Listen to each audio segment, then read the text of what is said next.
आज हम विचार दर्शन में इस वीडियो के माध्यम से पुनः एक नए विषय पर उपस्थित हुए हैं। विषय है, जो भी बातें लिखी गई हैं या कही गई हैं या बताई गई हैं या व्यवहार जगत में प्रचलित हैं, उनका मानव के लिए अर्थ क्या होता है।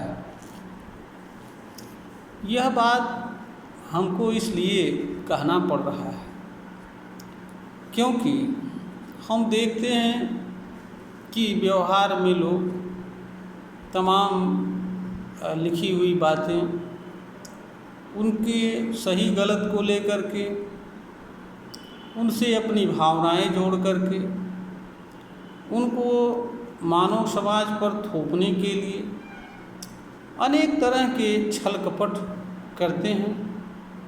आम जनमानस इस बात को जान एवं समझ नहीं पाता तथा समाज के अलग अलग रूप में स्थापित ठेकेदारों के पीछे भागता फिरता है, इनके लिए मारपीट करता है और अपने समय को नष्ट करता है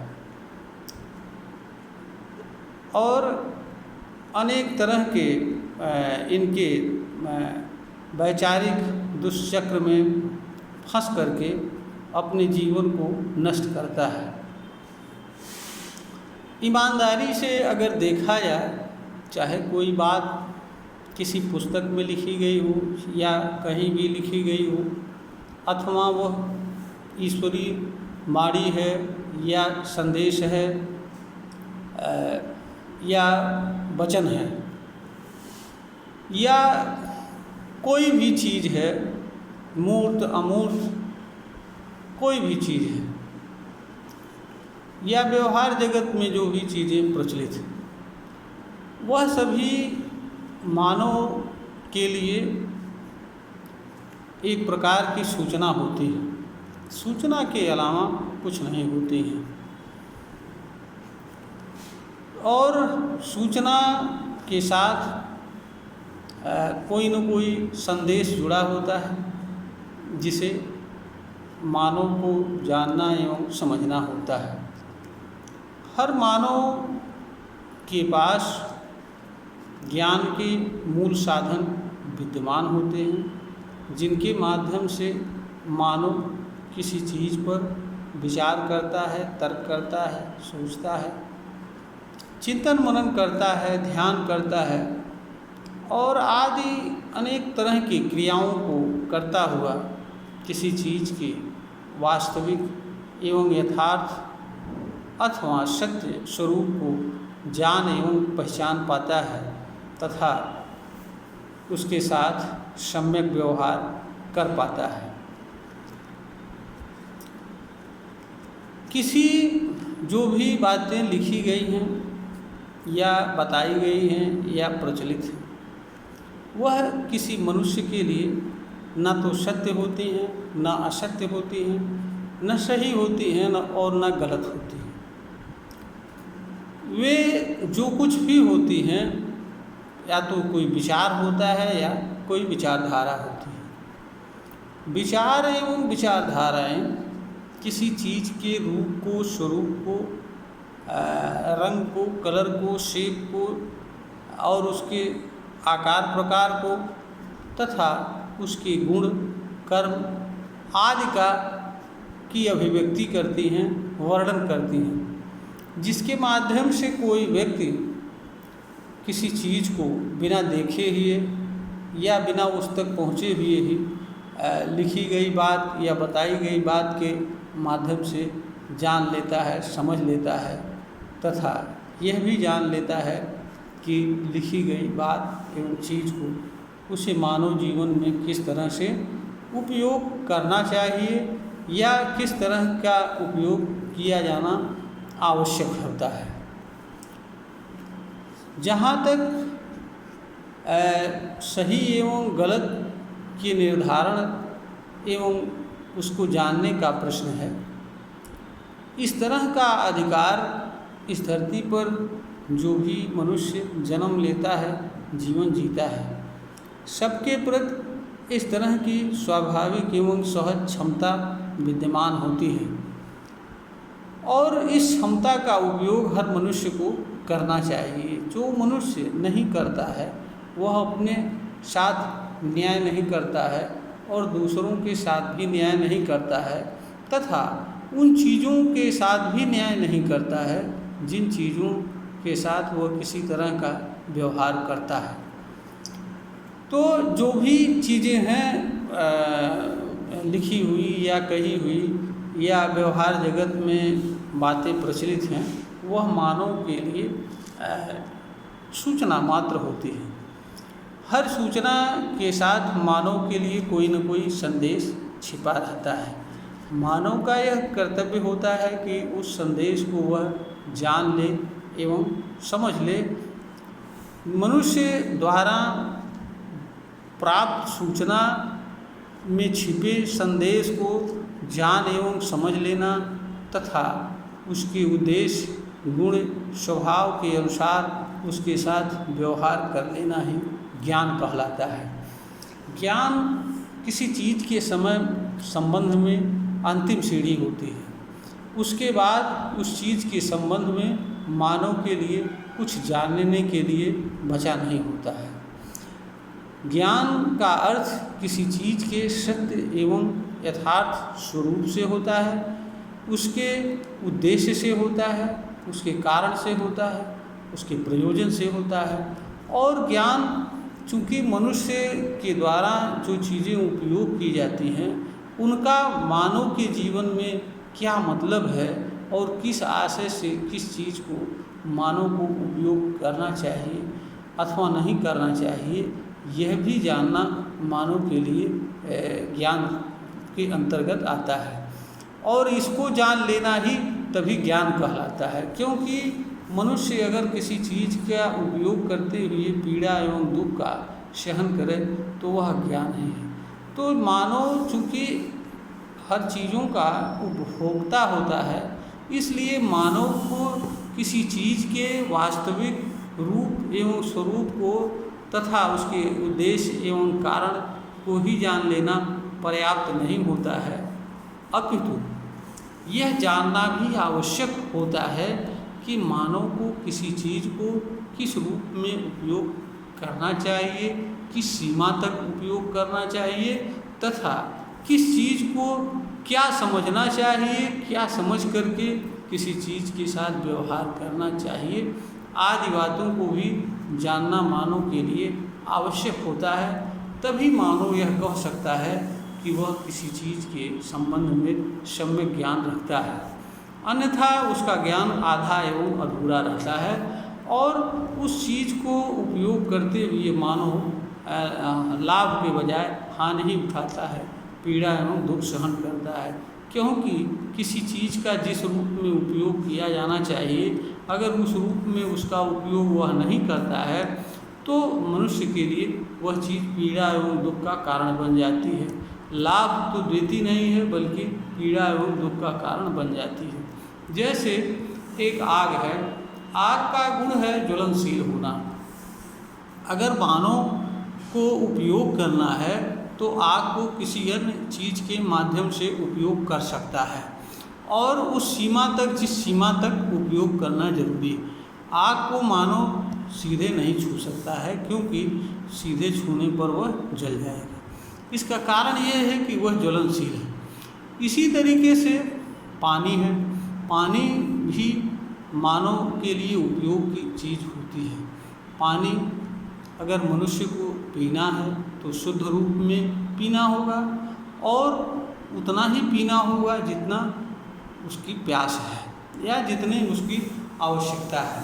अगर मनुष्य दूषित पानी पिएगा अथवा आवश्यकता से अधिक पानी पिएगा तो पानी मनुष्य को फ़ायदा पहुंचाने के बजाय नुकसान पहुंचाएगा। इसीलिए किसी चीज़ को जान लेना ही मनुष्य के लिए पर्याप्त नहीं होता है, बल्कि मनुष्य के लिए यह भी जानना आवश्यक चीज़ होती है कि जिस चीज़ को वह जान रहा है उस चीज़ का उपयोग किस रूप में किस तरह से उसे करना है और किस सीमा तक करना है, तथा यह भी जानना आवश्यक होता है कि किस चीज़ को क्या समझ करके उपयोग करना चाहिए और किस चीज़ को क्या समझ करके उपयोग नहीं करना चाहिए। उदाहरण के लिए काम भावना। काम भावना एक ऐसी चीज़ होती है जिससे हर मनुष्य जुड़ता है, लेकिन इस चीज़ को और इससे प्रभावित भी होता है, इसकी अनुभूति भी करता है और इससे जुड़े क्रिया एवं कर्म को भी लोग करते हैं। लेकिन अगर इसकी के प्रति समझ की बात है तो 10 लोगों से अगर बात किया जाए तो 10 लोग 10 तरह की बातें करेंगे, क्योंकि इसको लोग एक अलग अलग रूप में जानते एवं समझते हैं और अलग अलग रूप में इसका उपयोग करते हैं। इसलिए उन एक ही चीज़ पर अलग अलग लोगों की समझ अलग अलग हो जाती है। तो काम भावना को सही रूप में जानने के लिए यह जानना आवश्यक होता है कि इसका संबंध किससे होता है। संबंध काम भावना का नेचर से होता है। यह नेचर में विद्यमान चीज़ होती है। नेचर के माध्यम से मनुष्य जुड़ता है, इसलिए मनुष्य से यह जुड़ती है। और चूँकि नेचर मनुष्य पर प्रभाव डालता है, मनुष्य के क्रियाकलाप का नेचर पर प्रभाव पड़ता है, इसलिए नेचर का भी प्रभाव मनुष्य पर पड़ता है और उन पर विद्यमान चीज़ों का भी प्रभाव मनुष्य पर पड़ता है एवं उससे प्रभावित होता है। मानव चूँकि नेचर से ही के माध्यम से स्त्री और पुरुष के माध्यम से संसर्ग से जन्म लेता है और जीवन जीता है, नेचर में विद्यमान चीज़ों का उपयोग करते हुए जीता है। काम वासना का मतलब यह जानना आवश्यक होता है कि इसका उद्देश्य नेचर में क्या है। तो प्रकृति में काम वासना का एकमात्र उद्देश्य जो है प्रकृति का विस्तार करना है। इस काम वासना के माध्यम से प्रकृति स्त्री एवं पुरुष के माध्यम से अपना विस्तार करती है। स्त्री एवं पुरुष इसमें एक साधन के रूप में कार्य करते हैं, साधन की भूमिका में नजर आते हैं। अब जहाँ तक काम वासना का मानव जीवन से क्या संबंध है, तो मानव जीवन से भी काम वासना का वही संबंध है जो काम वासना का संबंध है प्रकृति से है। काम वासना मनुष्य के लिए न तो आनंद है, न सुख है, न अनुभूति का साधन है। यह मानव के लिए अपने पीढ़ी को विस्तार देना होता है, अपने वंश परंपरा को कायम रखने के लिए इसका उपयोग करना होता है। अपने समान संतति को जन्म देना ही इसका एकमात्र मानव जीवन में उद्देश्य होता है और कोई उद्देश्य नहीं होता है। और इसी रूप में उपयोग किया जाना मानव एवं प्रकृति दोनों के लिए उचित होता है। इससे भिन्न आशय एवं उद्देश्य में उपयोग किया जाना प्रकृति विरोधी कार्य होता है, मानवता विरोधी कार्य होता है और मानव जीवन के लिए कष्टकारी भी होता है। इसलिए जो चीज़ जिस चीज़ के माध्यम से मनुष्य प्राप्त करता है, उस चीज़ के उद्देश्य एवं आशय को मनुष्य को उसी चीज़ के माध्यम से समझना होता है। जैसे काम वासना प्रकृति से जुड़ी चीज़ होती है, तो प्रकृति में जो उद्देश्य काम वासना का है वही उद्देश्य मानव से जुड़ के और मानव के जीवन में भी वही उद्देश्य काम वासना का है। कोई दूसरा उद्देश्य जानना एवं समझना मानव के लिए एक तरह का अज्ञान है। यह और किसी अन्य रूप में समझना मानव जीवन तथा प्रकृति दोनों के लिए एक तरह का मूर्खतापूर्ण कार्य है। यह मानव सभ्य मानव समाज एवं मानव जीवन दोनों के विरोधी है। तो जो चीज़ जिस रूप में उपयोग की जानी चाहिए या जिस रूप में उपयोग के लिए बनी होती है, मानव द्वारा उस चीज़ को उसी रूप में उपयोग किया जाना ही ज्ञान होता है। किंतु किसी चीज़ को जो चीज़ जिस रूप में या जिस कार्य के लिए उपयोग है और बनी हुई है, उसके लिए उस चीज़ के वास्तविक स्वरूप उद्देश्य को भी जानना एवं समझना आवश्यक होता है। इसलिए मानव को केवल यही नहीं जानना होता है कि कोई चीज़ वास्तव में क्या है, बल्कि यही जानना होता है किसी चीज़ के यूनिवर्स में या प्रकृति में उपस्थिति का कारण एवं प्रयोजन क्या होता है और उसकी अनुपस्थिति में क्या इफेक्ट पड़ सकता है।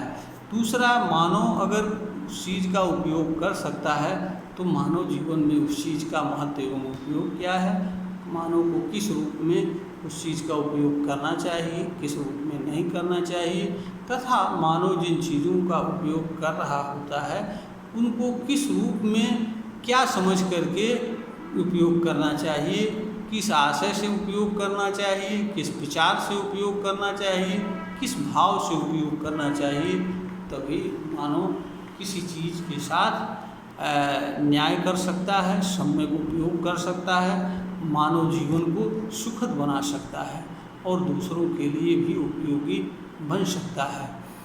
तो जहाँ तक जो भी बातें लिखी गई हैं, बताई गई हैं या व्यवहार जगत में प्रचलित हैं, वह सभी चीज़ें मानव के लिए एक तरह की सूचना है, वह उनका ज्ञान नहीं है। उनके साथ जो संदेश छिपा रहता है उस संदेश को जानना एवं समझना तथा जान एवं समझ करके उसका उपयोग करना ही ज्ञान है। यह वीडियो ज्ञानवर्धन हेतु बनाई गई है। श्रोता को अगर ज्ञानवर्धन के योग्य प्रतीत होती है तो इसे लाइक करें, शेयर करें और सब्सक्राइब करें।